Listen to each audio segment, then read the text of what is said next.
Ito yung ating pong flight. Last G sa flight natin, ano? 9:45 flight natin.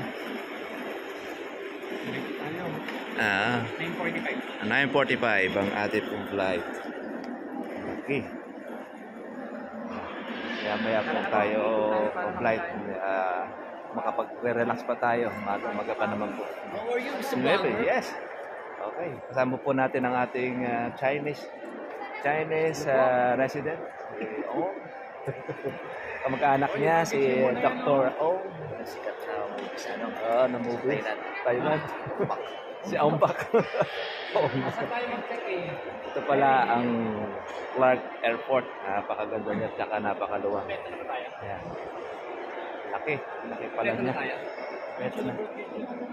Ayan, tayo na rin mga hihintay ng mga passenger.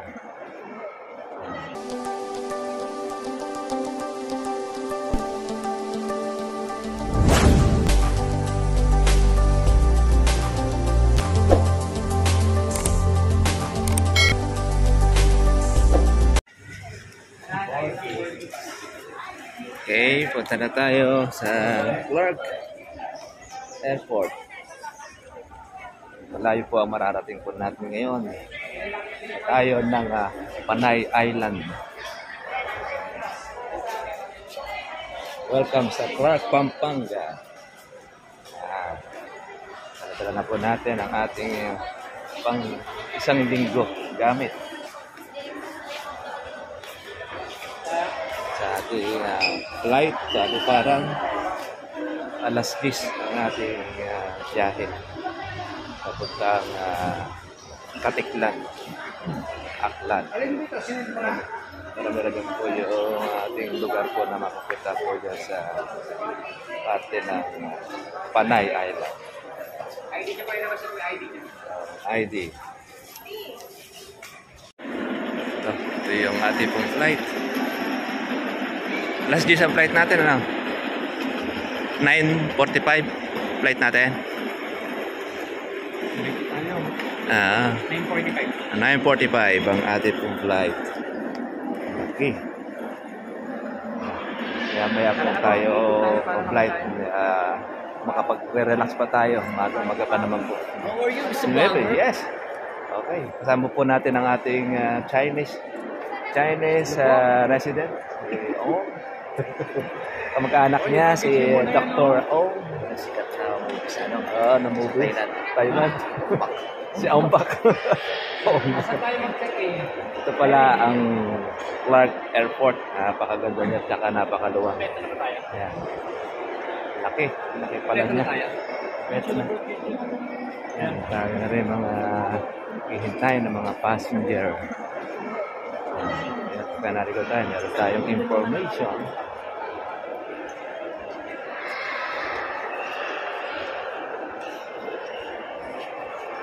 Tatapos na po ng bagyong si Christine. Ayan, ay papalaot na po tayo sa Panay. Kaya medyo malayo-layo ang ating magiging biyahe ngayon araw. Pero sandali lang naman po yan sa aeroplano. Kaya na naman po tayo mga Cebu. Shoutout natin ang Panay Island. Nakita po natin po ang inyong area din sa lugar po. Marami po yung ating pong mapupuntahan. Alam ko po dyan sa parte na yan ay meron po mga siya. 2020 lang, 2020 bagis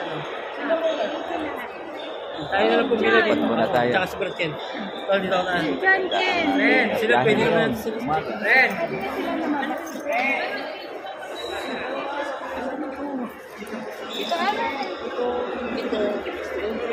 Maaaring mahulog tulad ng glass, tumblers at electronic devices bago ilagay sa ulo ng kompartimento. Maraming salamat po.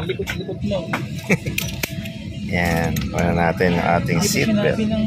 Fasten your seatbelt. Ayan, dito na tayo sa loob. Aeroplano. Yan, second time na ulit natin makasakay ng aeroplano. Papuntang Iloilo. Shoutout natin ng mga taga Iloilo.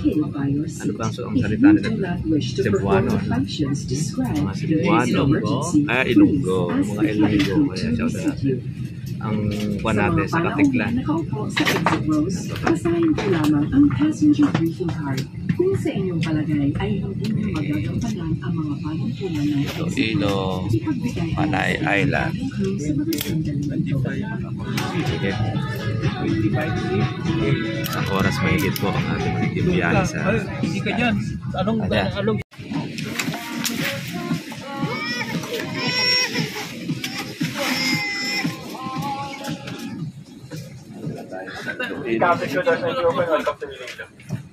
Tama na po tayo sa aeroplano sa Cebu Pacific.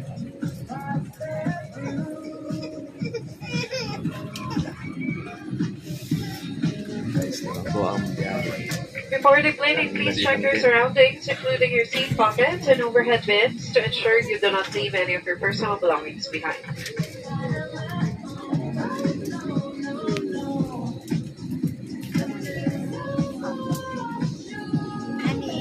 Iloilo City.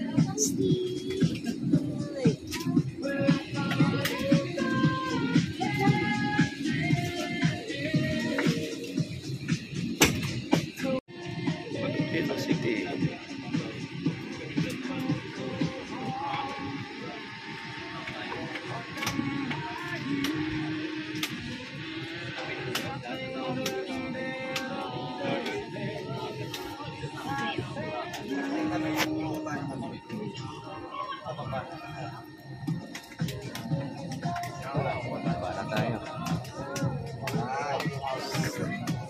Bigla sa harap na. Hindi naman, pag-iting-iting lang po ba tingin sa likod.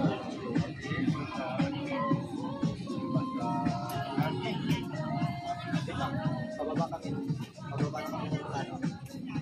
Ha? Hindi pababa na kami. Malapas na kami.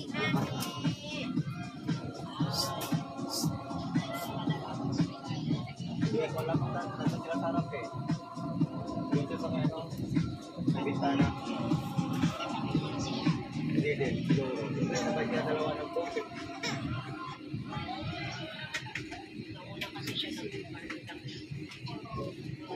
What?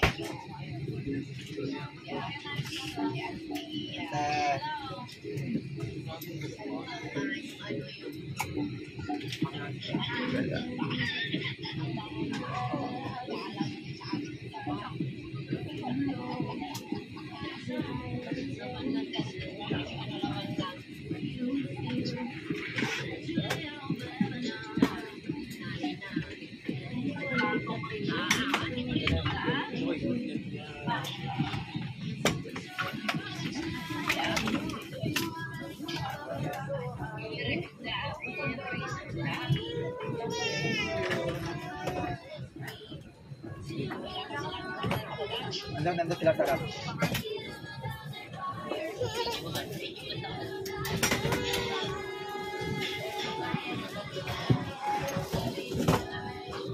Kuwan na. Ano kanina? Hindi ko masira. Hindi ma'am, mag-iwan. Cebu Pacific. Bigay namin. Para masang oras. Wala pa.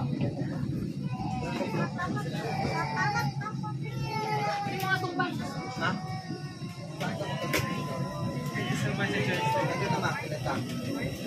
Maraming salamat po.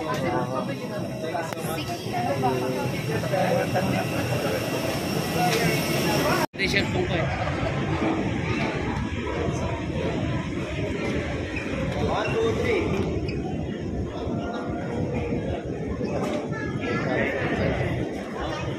Welcome po sa Iloilo City. Dito na po tayo. At nararating lang din natin. Ganda naman po ang biyahe, saglit lang.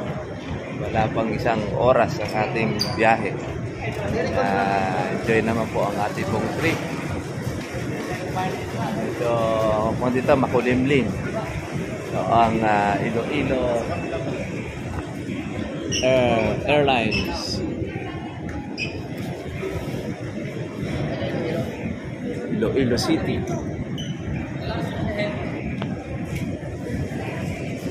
Saan tayo? Where? Tayo, magandang ngayon. Where are we go from? Where you go from? Home.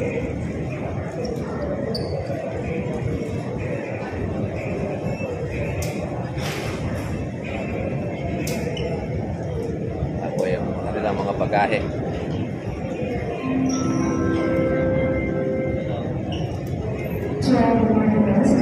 8 days tayo mga katribya. Ating naglalakbay. Please do not fasten your seatbelts as you leave your assigned seat inside the aircraft.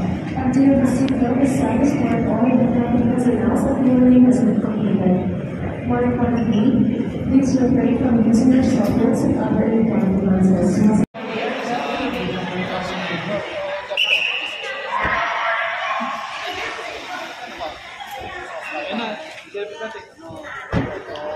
Labas na po tayo. Ating Iloilo Airlines.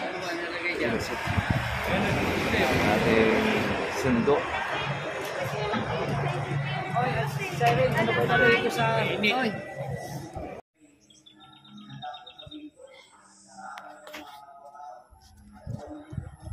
Good morning po sa inyo mga katribya. Dito po tayo sa Maayon Capiz. Kung saan ay Panay Island at dito po tayo dumako at tingnan po natin po yung mga area kung saan ay marami rin po pala rito halos mga tubuhan, pero mga kalamansi ay wala po tayong masyadong nakita dito sa lugar. Meron siguro mga pailang-ilang puno lang doon sa kanilang mga gilid ng bahay, pero yung business na kalamansi kagaya dyan sa Luzon, wala tayong halos na makita dito po sa area. Halos karaniwan ay mga tubo ang mga tanim ng ating mga kababayan dito po sa Capiz, sa Panay Island. Meron rin po ilang pong mga nagugulay, konti lang din, meron din po mga palayan. Hindi nga lang po kagaya talaga doon sa Nueva Ecija, talagang puspusan din po ang mga kababayan po natin na pagtanim po ng kalamansi dito. Wala pa, kaya medyo virgin pa ito sa ating kalamansi farming. Ayan ang ginagawa po natin dito. Observe lang po tayo sa area.